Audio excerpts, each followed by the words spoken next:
Good day, everyone. I am Mariel Kiampao and I'm going to report about the concept of higher education. After finishing secondary education, a student has a variety of choices about what to do next, and one of these is to pursue higher education. Higher education can be considered as the first step to achieve a once-in-a-lifetime opportunity. So most graduates of secondary education choose to pursue higher education because the benefits it brings can last a lifetime. Higher education provides the skills and knowledge a person will need to succeed in a specific career they choose to pursue. And whether we admit it or not, many jobs give preference to those applicants who hold higher education qualification in any subject. Higher education is comprises of all post-secondary education, training, and research guidance at education institutions such as universities that are authorized as institutions of higher education by state authorities. So basically, higher education is an optional final stage of formal learning that occurs after the completion of secondary education. Higher education is taken to include postgraduate and undergraduate education. So in higher education, there are loads of different subjects one may encounter. There are broad subjects that allow the students to develop skills and knowledge that could be applied in a variety of different roles and sectors. And there are also very specific subjects that are designed to prepare students for a particular career or vocation. Students in higher education are given the freedom to choose a course that's perfect for them and best suits their own learning styles. Higher education is actually administered by the CHED, or the Commission on Higher Education. So the Commission on Higher Education, or the CHED, is the Philippines' premier institution in charge of improving student access to quality tertiary education. So CHED was established by the virtue of Republic Act No. 7722, or otherwise known as the Higher Education Act of 1994. It was signed into law on May 18, 1994 by President Fidel V. Ramos. CHED covers both public and private institutions as well as the degree-granting programs in all post-secondary education institutions. This law, or RA 7722, actually separates colleges and universities from the Department of Education, providing its own independence and having the right to practice its own academic freedom. Before RA 7722 was signed by President Fidel V. Ramos, higher education was actually part of the Department of Education, Culture and Sports, or the DEX. It is also stated in RA 7722 that the commission is composed of 5 full-time members. So one of these is the chairman or the chairperson, and the other 4 are the commissioners. So these members should be holders of earned doctorate or doctoral degrees and must have been actively engaged in higher education for at least 10 years. So there are classifications of higher education. So one of these is the college or universities. There are actually distinction between colleges and universities. So when we say universities, it refers to any public or private institutions that offer both undergraduate and graduate degrees. So known for their lively and diverse environments, these institutions usually feature sizable campuses and variety of programs offerings.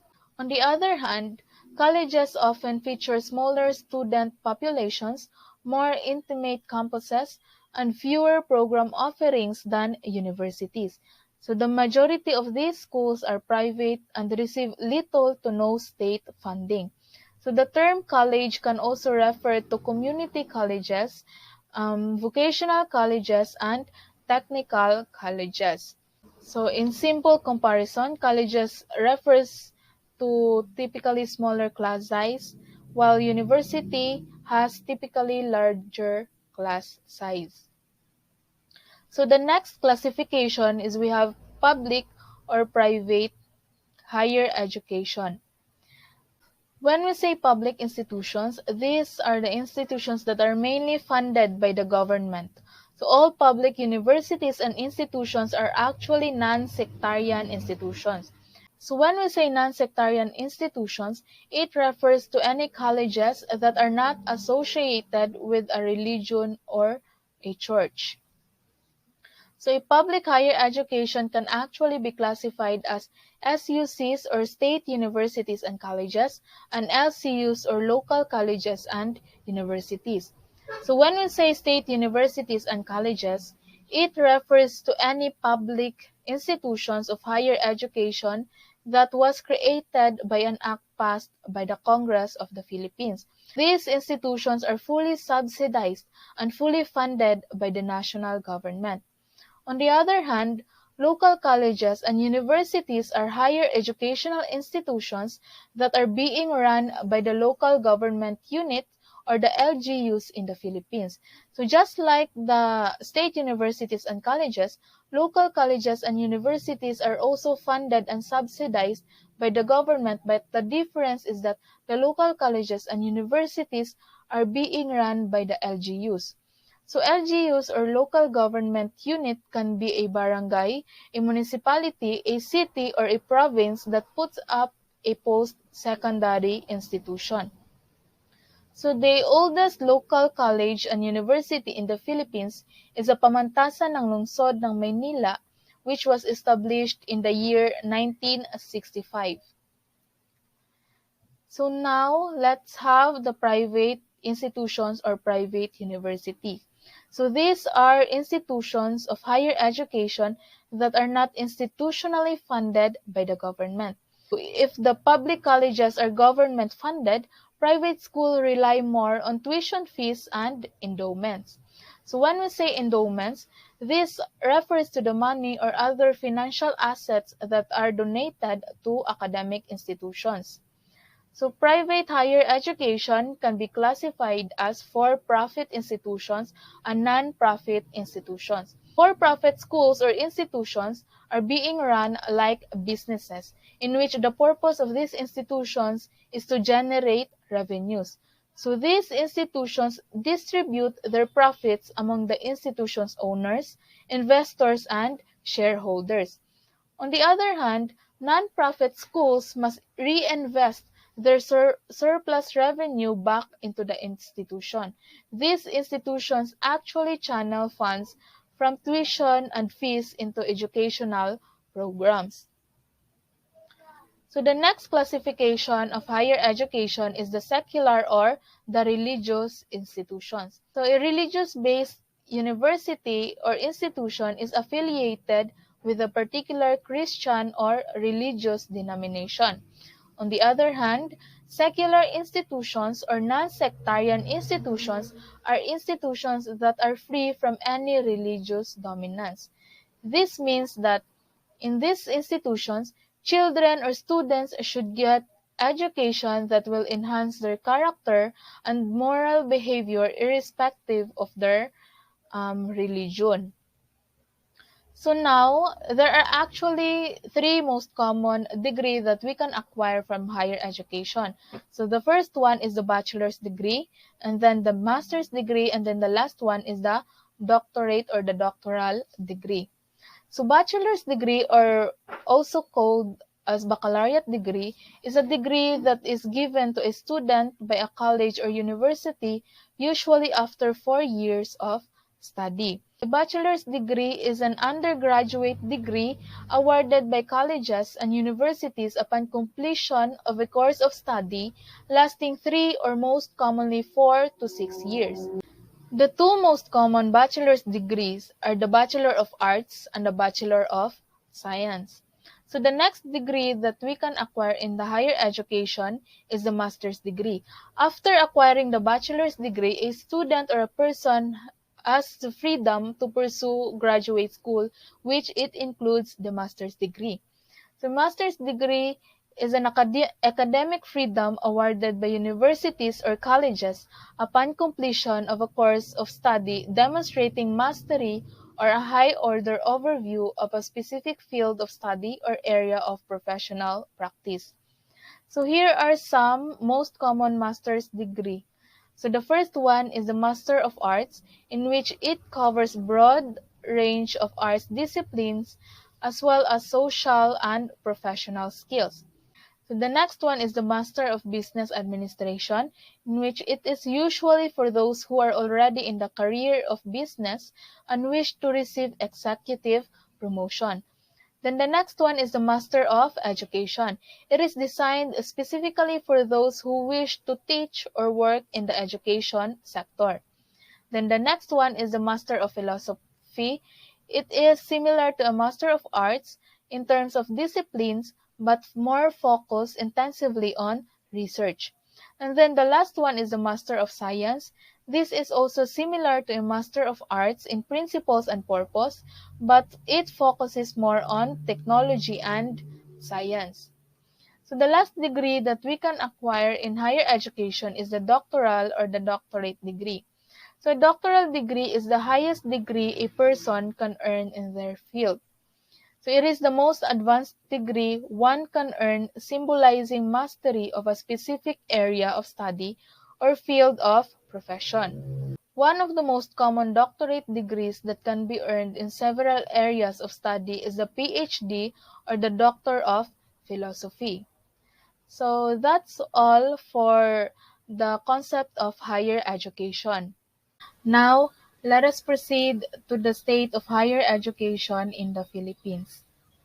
So the new K-12 curriculum in basic education has an impact in the higher education in the Philippines. And one of these is the curriculum.